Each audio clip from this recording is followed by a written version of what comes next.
નમસ્કાર મિત્રો, હું છું આપનો ફાઇનાન્શિયલ એડવાઇઝર જયેશ પરમાર અને આપણે એફડીની જે વાત કરી એની અંદર એક બે વસ્તુ ઉમેરવાની મને એવું લાગ્યું કે યોગ્ય જરૂર છે નહીં, ઉમેરવું એ જરૂરી છે. એટલા માટે એક બીજો વિડીયો બનાવીએ છીએ એફડી માટેનો.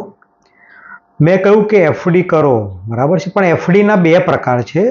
એક એફડી એવી છે જે એફડીની પૂરેપૂરી રકમ તમને ઇન્કમ ટેક્સમાં બાદ મળે છે, પણ એ એફડી તમે વચ્ચે તોડી શકતા નથી. નોર્મલ એફડી તમે વચ્ચે તોડી શકો છો, વ્યાજ તમને નહીં મળે પણ કેપિટલ તમને તમારું મળી જશે. હવે બીજી બાબત, જ્યારે તમે એફડી કરવા બેંકમાં જાઓ ત્યારે શું ધ્યાનમાં રાખવાનું? હવે મોટાભાગની જે જાણીતી બેંકો છે એ બેંકોની જે સિસ્ટર કન્સર્ન છે, જે લોકોની પોતાની ઇન્સ્યોરન્સ કંપનીઓ છે, ઇન્સ્યોરન્સ કંપનીઓના એજન્ટ્સ, એના એડવાઇઝર એ બેંકમાં બેઠેલા હોય છે. અને કેવું હોય છે કે જ્યારે તમે કોઈ એફડી કરવા જાઓ તો બેંકના મેનેજર એ તમારું બેંક એકાઉન્ટ જાણતા હોય. આજે ઘણા વ્યક્તિઓ અમારી આગળ કદાચ જૂઠું બોલી શકે કે જયેશભાઈ પૈસા નથી, અને એવું બનતું હોય છે કે નથી હોતા. ઘણા કેસમાં હોય છે તોય લોકો ના પાડે છે કે જે પૈસા નથી જયેશભાઈ એટલે નથી કરવો, પ્લાન નથી લેવો. પરંતુ બેંકના મેનેજરને તો તમારા એકાઉન્ટમાં કેટલા રૂપિયા છે દેખાતું હોય, તમારા સેવિંગમાં કેટલા છે, તમારે કેટલાનું રિકરિંગ ચાલે છે, તમારે કેટલાની એફડી છે, તમારે કેટલા પૈસા ક્યાંથી જમા થયા છે, એ બધું એમને દેખાતું હોય. એટલે થાય શું કે બેંકના મેનેજર તમને બોલાવે એમની કેબિનમાં, બેસાડે, આવો ભાઈ કેમ છો, મજામાં, ચા પીવડાવે. અને અમારા ઘણા મિત્રો તો ચામાં ખુશ થઈ જતા હોય છે.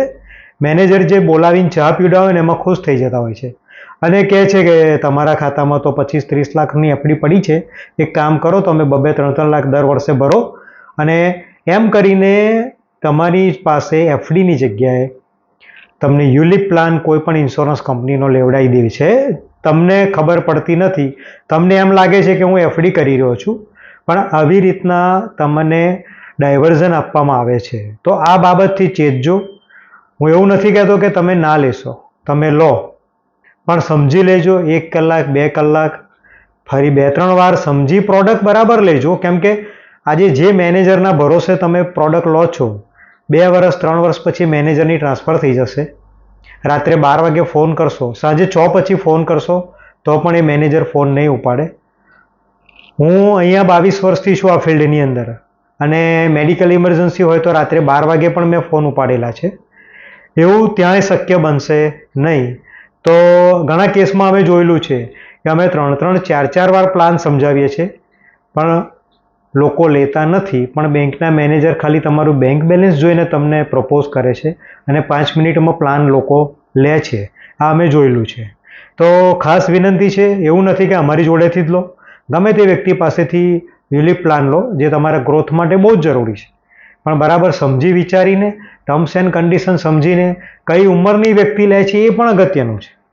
કઈ ઉંમરની વ્યક્તિ યુલિપ પ્લાન લે છે એ પણ અગત્યનું છે. બહુ મોટો ફેરફાર આવે તમારા રિટર્નમાં. અને મારા બધા ક્લાયન્ટ્સ જાણે છે કે હું હંમેશા પ્લાન સમજાવવામાં 1 કલાક લઉં છું. અને તમારા કોઈ પણ બેંકના અધિકારીઓ હોય એમને કહેજો કે સાહેબ રિટર્ન મળે તો મને માર્કેટ સમજાવો, માર્કેટમાં કેવી રીતે પૈસા રોકવાથી માર્કેટ કેવી રીતે ચાલે છે, અને પછી તમે સમજો કે આ પ્રોડક્ટ ગ્રોથ આપશે કે નહીં આપે, અને પછી તમે એ લો.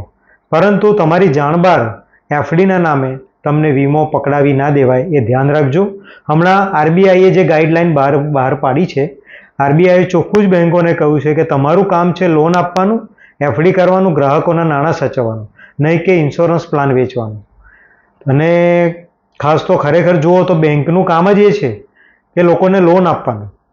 લોન તમારા પૈસા, બેંકો તમારા પૈસા સાચવે છે અને જરૂરિયાતવાળી વ્યક્તિઓને પ્રોજેક્ટ સાંભળીને, જોઈને, ડોક્યુમેન્ટ્સ માગીને પછી લોન આપે છે. મુખ્ય કામ બેંકોનું એ છે, લોન આપવાનું. એ વિષય બહુ મોટો છે અને એ પછી લઈશું ફરી કોઈ વાર, પરંતુ આ એક ધ્યાનમાં રાખવા જેવી બાબત છે.